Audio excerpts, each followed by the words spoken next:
মা বাবার অসুস্থতার কারণে আমার খালা আমাদের বাড়িতে এলেন।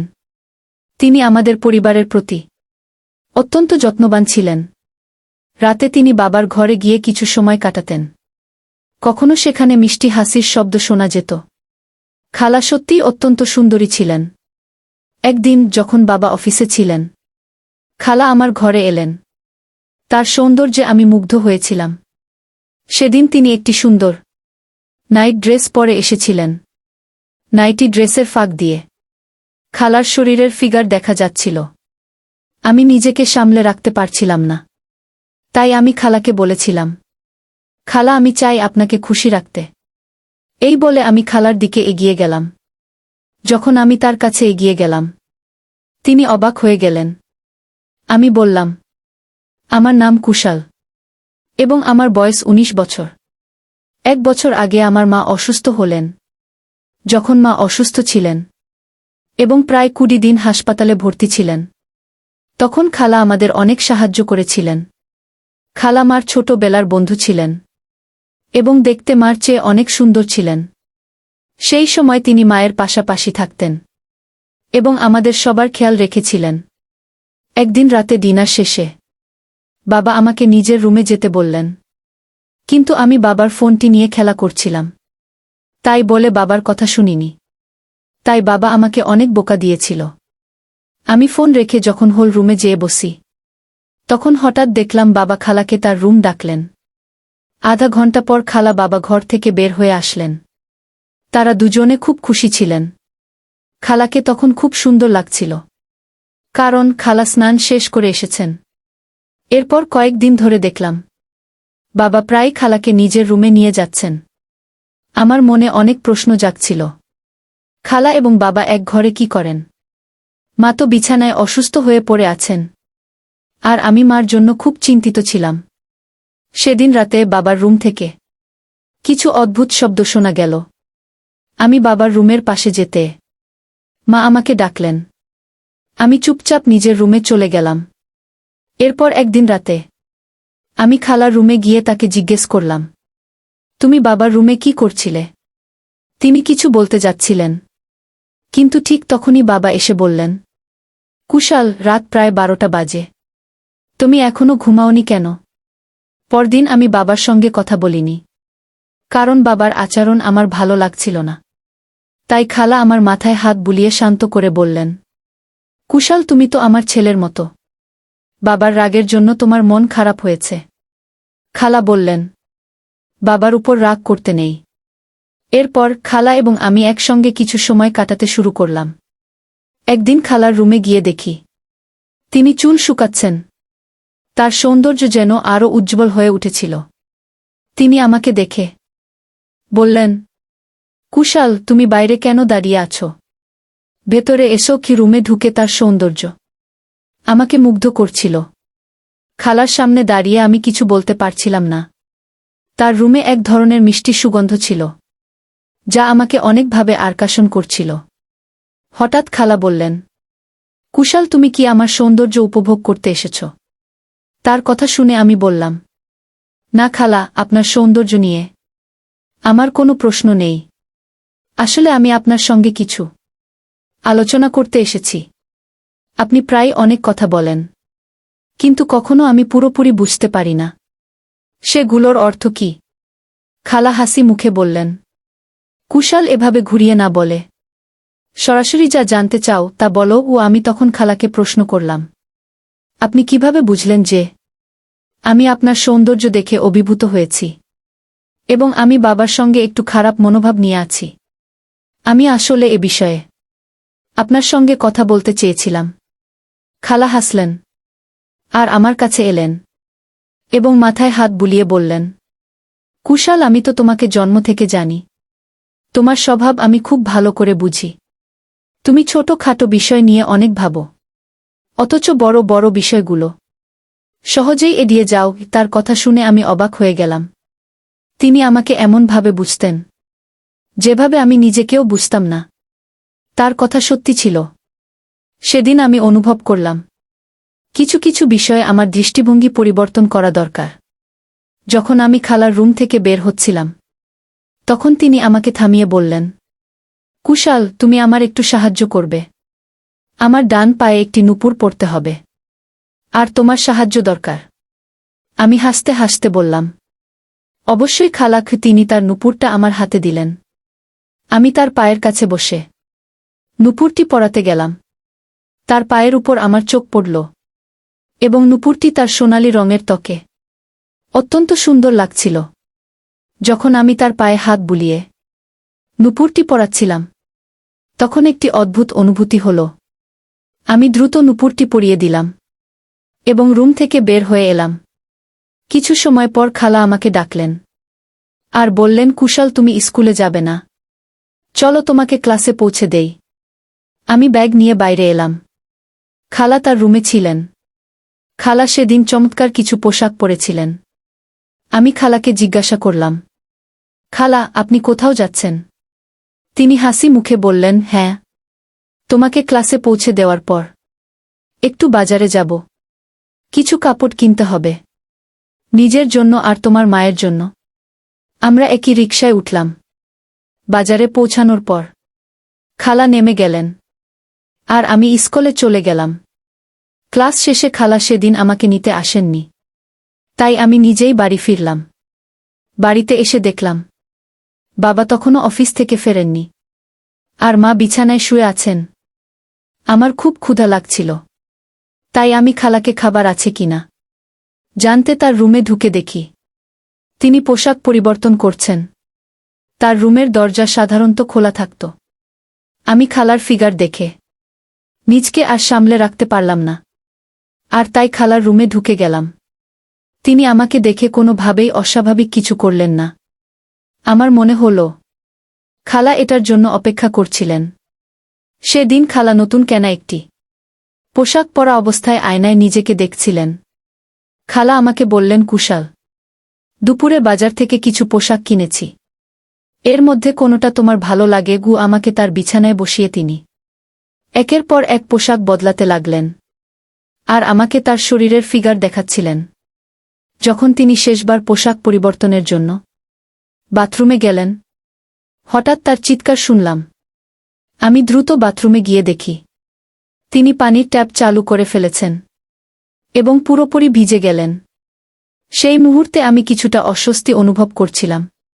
খালা বললেন, পানির ট্যাপটা বন্ধ করো, কুশাল। কিন্তু আমি তার কথায় পুরোপুরি মনোযোগ দিতে পারছিলাম না। তার অঙ্গ দেখে আমি পাগল হয়ে গেছিলাম। শেষে খালা নিজেই পানির ট্যাপ বন্ধ করলেন।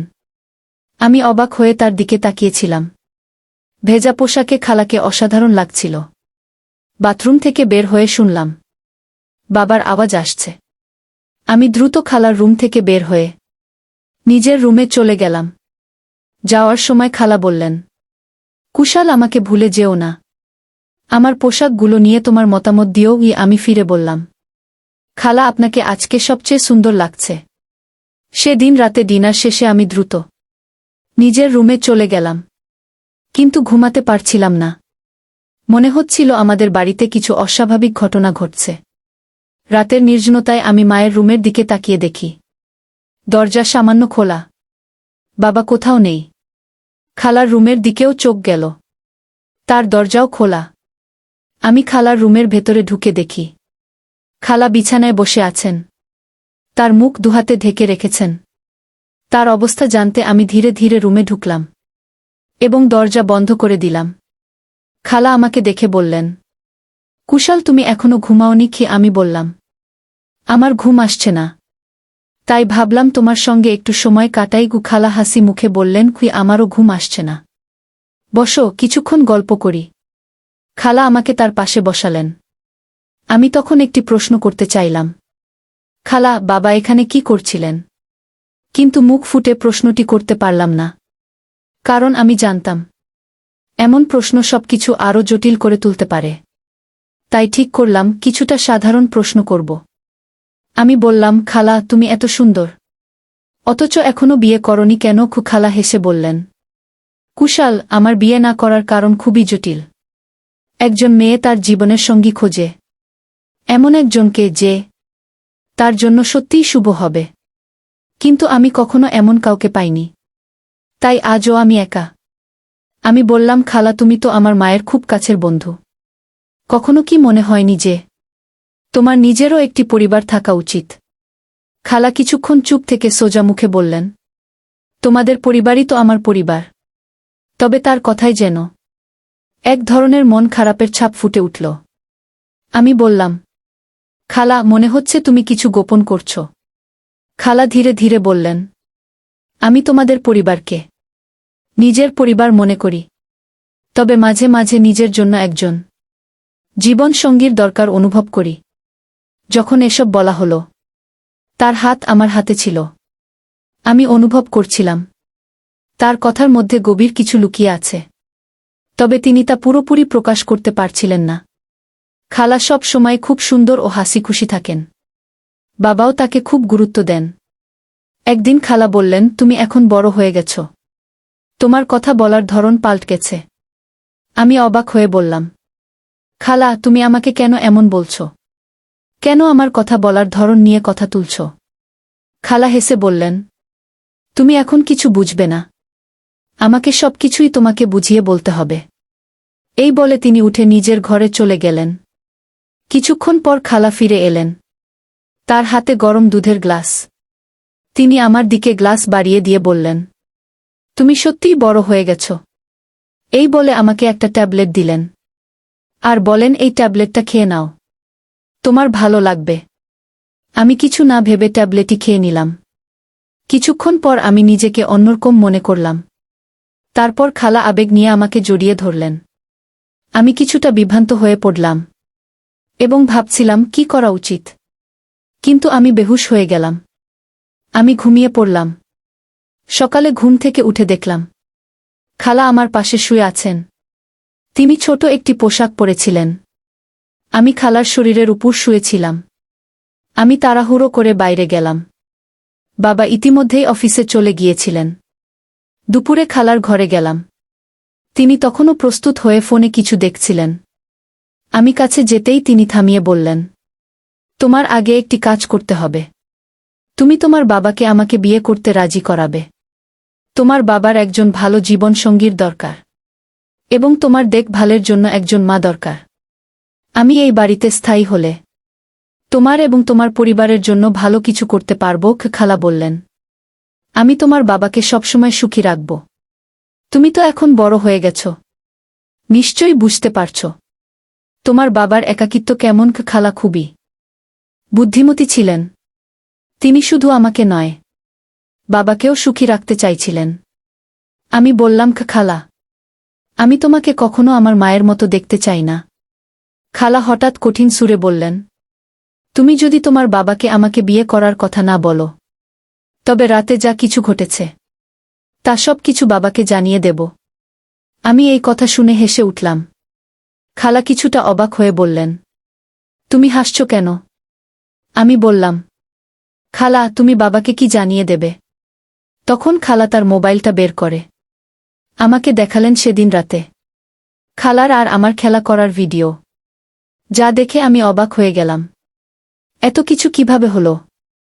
আমি বললাম, যদি তুমি বাবাকে কিছু বলো, তবে তিনি তোমার কথা বিশ্বাস করবেন না, বরং তিনি তোমাকে এই বাড়ি থেকে বের করে দেবেন। এরপর রাগের মাথায় আমি বাবাকে ফোন করতে যাচ্ছিলাম। ঠিক সেই সময় বাবা খালার ঘরে এসে উপস্থিত হন।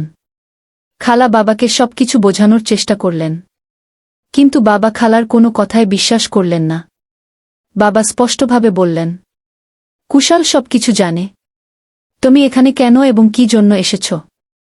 সে জানে তুমি তোমার স্বার্থে কুশলকেও ব্যবহার করতে চাও। আমি বারবার বাবা ও খালাকে একসঙ্গে দেখছিলাম। একদিন বাবাকে সরাসরি জিজ্ঞাসা করলাম, তুমি খালার সঙ্গে ঘরে কি করো? বাবা শান্তভাবে উত্তর দিলেন, খালা রাতে তার মায়ের পোশাক পরাতে সাহায্য করে। তোমার মা খুবই অসুস্থ। রাতে অদ্ভুত শব্দগুলো মায়ের কষ্ট থেকেই আসত।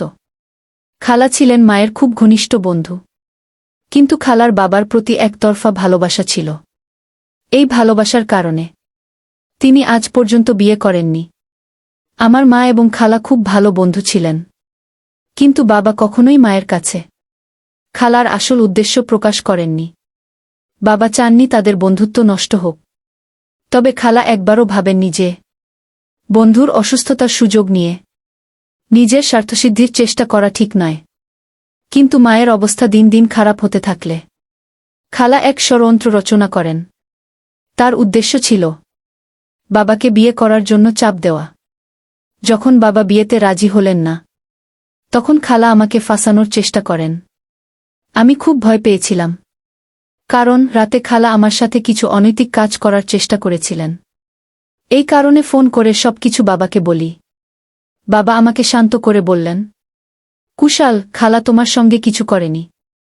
তার ভালোবাসা আমার জন্য ছিল, আর সেই কারণেই সে তোমাকে ফাঁসানোর চেষ্টা করেছে। কিন্তু আমি তাকে সেটা করতে দিইনি। বাবা খুব বুদ্ধিমত্তার সঙ্গে আমাদের পরিবারকে রক্ষা করেছিলেন। খালা, যিনি বন্ধুর অসুস্থতাকে কেন্দ্র করে বাবার প্রতি ভালোবাসা দেখিয়েছিলেন, তার আসল উদ্দেশ্য কখনো সফল হয়নি। বাবা মায়ের পাশে ছিলেন এবং বন্ধুত্বের প্রকৃত মূল্য দেখিয়েছিলেন। বন্ধুত্বের প্রকৃত অর্থ হল পরস্পরের প্রতি সহানুভূতি।